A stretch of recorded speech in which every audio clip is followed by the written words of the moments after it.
قل إن كنتم تحبون الله فاتبعوني يحببكم الله ويغفر لكم ذنوبكم والله غفور رحيم। আল্লাহ রাব্বুল আলামিন বলেন, হে নবী আপনি বলে দেন, যদি তোমরা আল্লাহকে ভালোবাসতে চাও তাহলে আমি হাবিবের অনুসরণ করো, তাহলে স্বয়ং মালিক তোমাদেরকে ভালোবাসবে। সুবহানাল্লাহ। শুধু ভালোবেসে তিনি ক্ষান্ত হবেন না, বান্দার যে গুনাহ ছিল, ত্রুটি মার্জনা ছিল, সেগুলাকে আল্লাহ রাব্বুল আলামিন মাফ করে দিবেন। হাদিসে কারিমা রাসূল আকরাম সাল্লাল্লাহু আলাইহি সাল্লামের শানে যে হাদিসে কারিমা আমি তেলাওয়াত করেছি, বিশ্বনবী আজ থেকে ১৫০০ বছর আগে বলে গিয়েছেন যে তোমরা যদি দুটো জিনিসকে আঁকড়ে ধারণ করতে পারো, মজবুতির সাথে ধরতে পারো, কঠিন কালেও তোমরা পথভ্রষ্ট হবে না, গোমরাহ হবে না।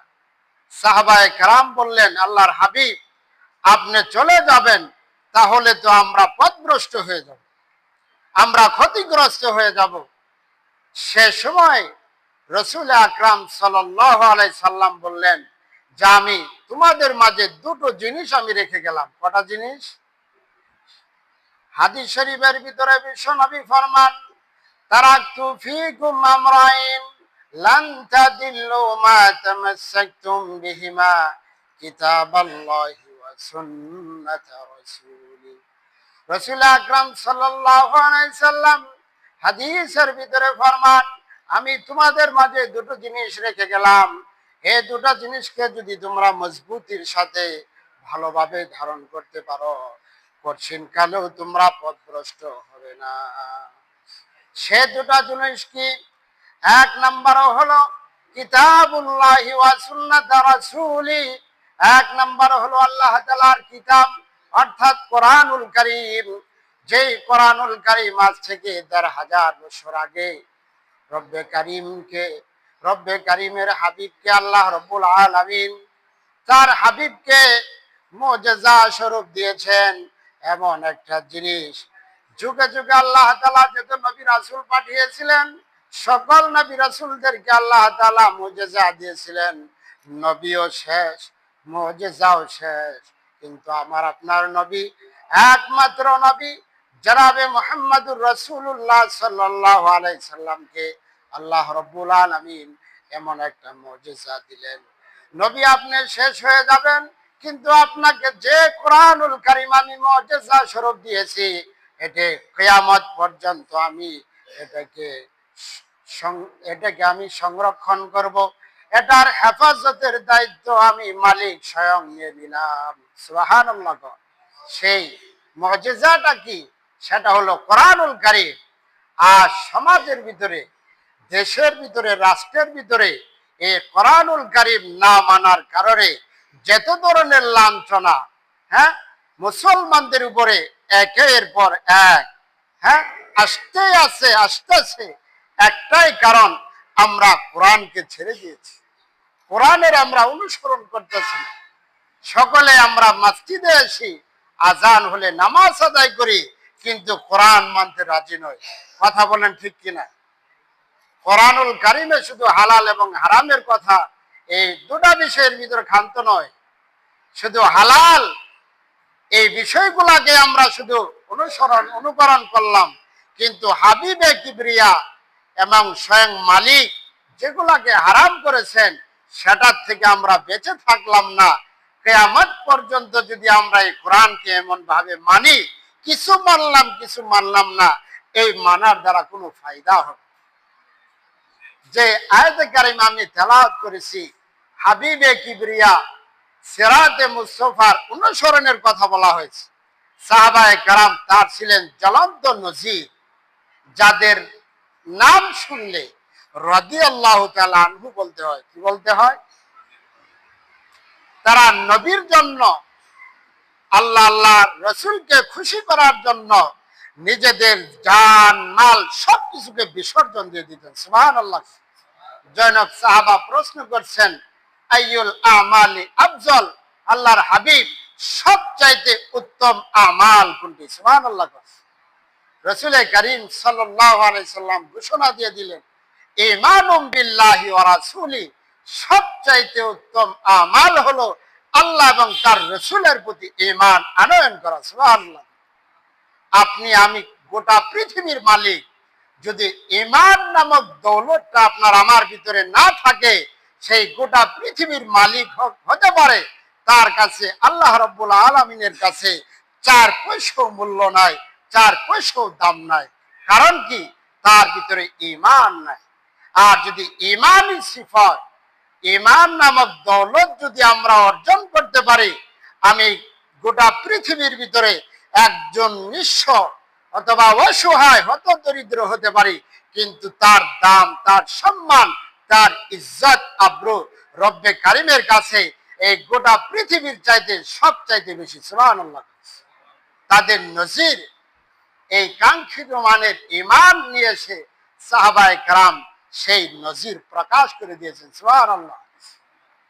আল্লাহ নবীর সাহাবী হযরতে সিদ্দিক আকবর, যাকে আবু বকর সিদ্দিক বলা হয়, সবচাইতে বড় সত্যবাদী বলা হয়, তিনি রাসূলের প্রতি কেমন ভালোবাসা, রাসূলের প্রতি কেমন মহব্বত, তার একটা দৃষ্টান্ত, তার একটা নজির জমিনে তিনি পেশ করে দিয়েছেন। সুবহানাল্লাহ।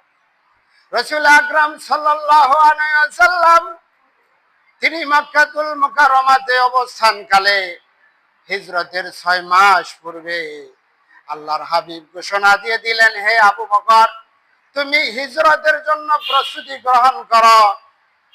রব্বে কারিম আমাদেরকে যে কোনো মুহূর্তে যাওয়ার জন্য অর্ডার দিয়ে দিবেন, আর দেরি করা যাবে না, সঙ্গে সঙ্গে আমাদের হিজরতের জন্য বের হয়ে যেতে হবে।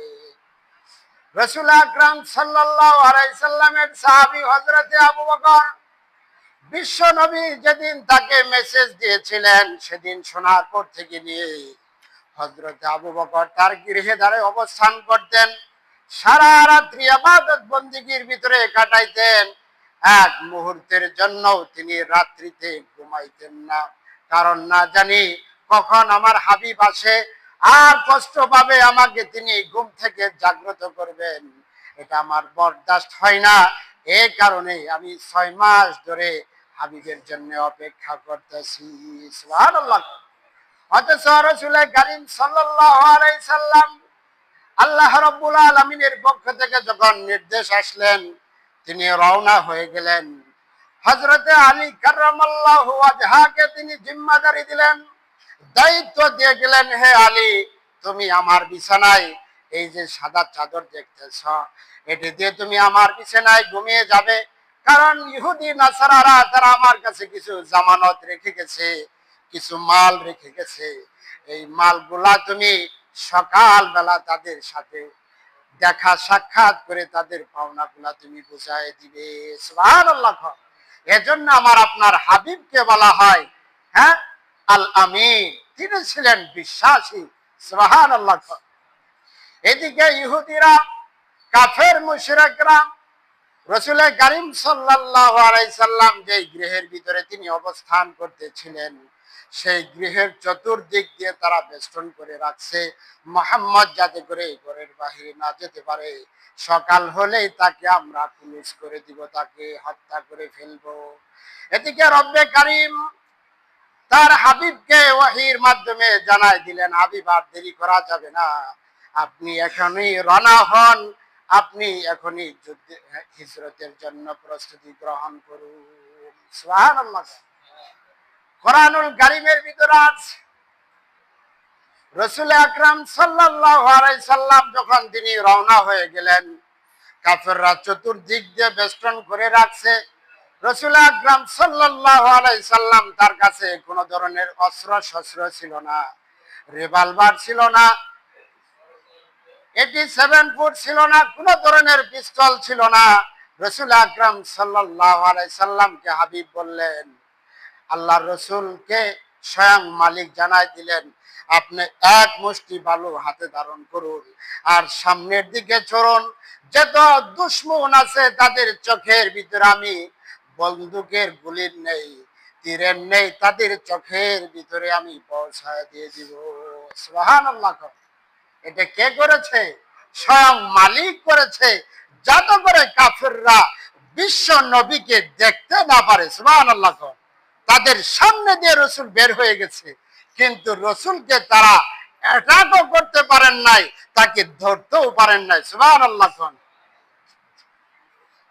গোটা পৃথিবীর মানুষ যদি আপনাকে মারতে চায় আর মালিক যদি কয় আমি তোমাকে বাঁচিয়ে দিব, তার কোনো ক্ষমতা আছে?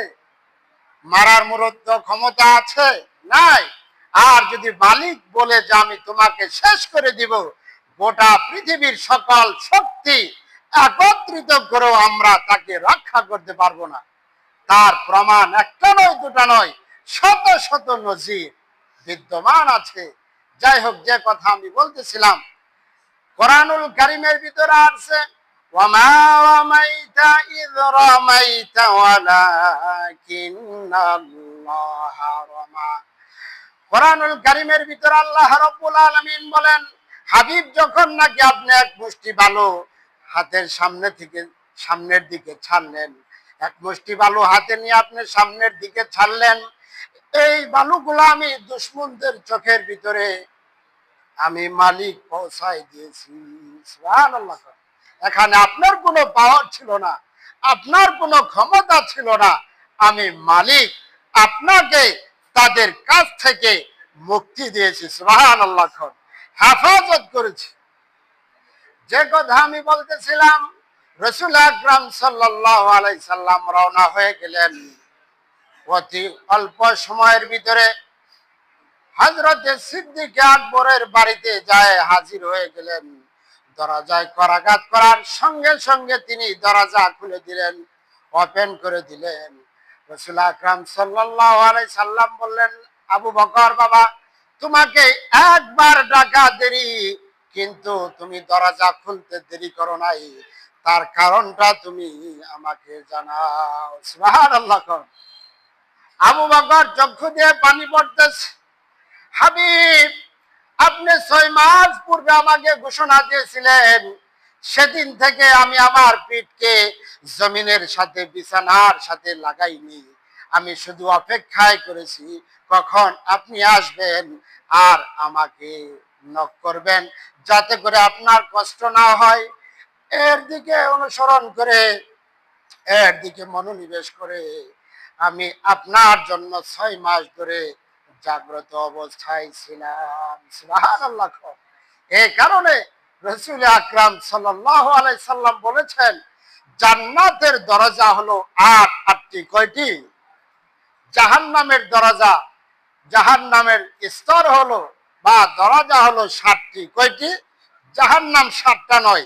অনেকে আমরা বলে থাকি, অনেক ওয়াইজে কেরামও বলে থাকেন যে জাহান্নাম হলো 7টি। কয়টি? জাহান্নাম 7টি নয়, জাহান্নাম হলো একটি। তবে শ্রেণী বিন্যাস আছে। কি আছে? তবকা আছে। এক এক তবকা অনুযায়ী এক এক শ্রেণীর লোক যে যে পরিমাণ আল্লাহ তাআলার নাফরমানি করেছে, সে অনুপাতে তার স্তরে সে প্রবেশ করবে। কোরআনুল কারীমে আছে লাহা সাবাতু আবওয়াব লিকুল্লি বাবিন মিনহুম জুজউম মাকসুদ। যাই হোক, আমি যে কথা বলতেছিলাম কোরআনুল কারীমের ভিতরে নয়, বিশ্বনবী সরকারে দু আলম জানিয়ে দিয়ে গিয়েছেন যে জান্নাতের 8টি দরজা রয়েছে। কয়টা? আমার উম্মতের ভিতরে এমন এক ব্যক্তি আছেন যাকে জান্নাতের 8টি দরজায় আহ্বান করবে। সুবহানাল্লাহ। সাহাবায়ে কেরাম হতভম্ব হয়ে গেলেন, কিং কর্তব্য বিমূঢ় হয়ে গেলেন। অথচ রাসূল বলছেন জাকিরিনদের জন্য একটা, শুহাদাদের জন্য একটা, সালিহিনদের জন্য একটা, রোজাদারদের জন্য একটা, শহীদদের জন্য একটা, এরকম ভাবে 8টা শ্রেণী বিশিষ্ট জান্নাত থাকবে। আর এই 8টা শ্রেণীর লোক, এক একটা শ্রেণীর লোক এক একটা দরজা দিয়ে প্রবেশ করবে। কিন্তু আমার উম্মতের ভিতরে এমন একজন ব্যক্তি যাকে জান্নাতের আটটি দরজা তাকে আহ্বান করবে, তাকে ইনভাইট করবে। সুবহানাল্লাহ। সাহাবায়ে কেরাম হতভম্ব, সেই মর্যাদা কি আমি আসীন হয়েছি? কে ব্যক্তি? এভাবে সকল সাহাবায়ে কেরাম তারা চিন্তিত অবস্থায়। কিছুক্ষণ পরেই বিশ্বনবী বললেন, আমার একজন সাহাবা এমন আছে, আকাশের যত নক্ষত্র দেখো তোমরা, তার আমল নামা আকাশের নক্ষত্রের চাইতেও বেশি। সুবহানাল্লাহ। হাদিসে আসছে উম্মুল মুমিনিন হযরত আয়েশা সিদ্দিকা এই কথা শোনার পরে তার মনটা বিরক্ত হয়ে গেছে। কে এই মর্যাদার অধিকারী? বিশ্ব নবী বললেন, তিনি হলেন হযরতে ওমর ইবনুল খাত্তাব। সুবহানাল্লাহ। উমরের মর্যাদা কেমন?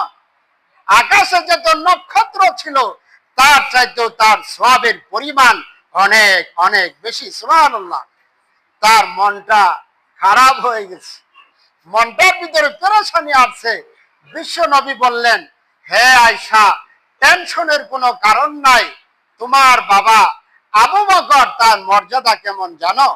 তার মর্যাদা হলো হিজরতের রাত্রিতে সে যে আমাকে নিয়ে হিজরত করছে, তার এক রাতের মর্যাদা, এক রাতের নেকিবদি ওমরের সারা জিন্দেগির নেকিবদি এক রাতের সমান হবে না। সুবহানাল্লাহ।